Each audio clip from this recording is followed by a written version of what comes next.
Hello बच्चों, आइए देखते हैं एक प्रश्न। निम्नलिखित में से कौन सी एपी है?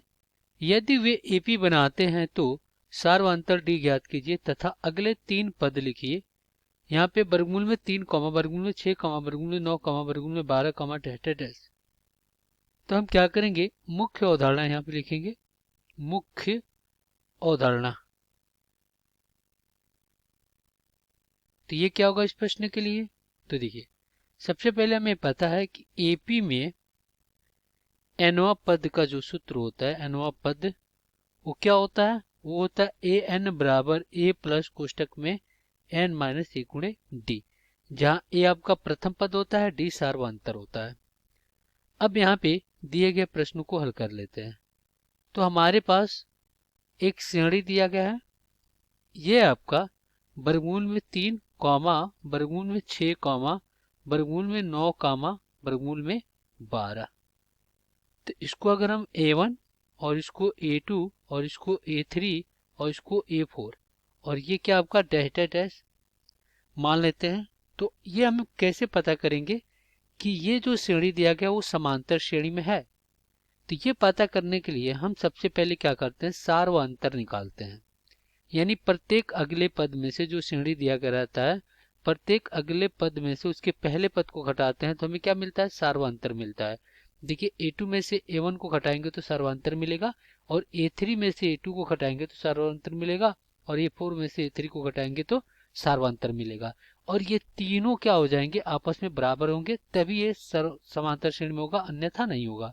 जैसे कि D बराबर क्या हो जाएगा, A2 माइनस A1, और बराबर में क्या हो जाएगा, A3 माइनस A2, और बराबर में A4 माइनस A3। यही होगा। अब यहाँ पे हम क्या करेंगे, चेक करेंगे। तो देखिए, A2 माइनस A1, तो क्या हो जाएगा, वर्गमूल में 6 माइनस वर्गमूल में 3।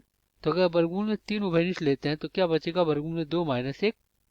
और पुनः यहाँ पे A3 माइनस A2, तो क्या हो जाएगा, वर्गमूल में 9, और माइनस क्या हो जाएगा, वर्गमूल में 6। तो यहाँ से भी अगर हम क्या करते हैं, तो यहाँ से क्या हो जाएगा, ये हो जाएगा 3 के बराबर, वर्ग से वर्गमूल हट जाएगा अगर 3 का वर्ग करेंगे तो, और माइनस वर्गमूल में कितना हो जाएगा, 3 गुणे कितना हो जाएगा, 2 हो जाएगा, 6 को लिख सकते हैं।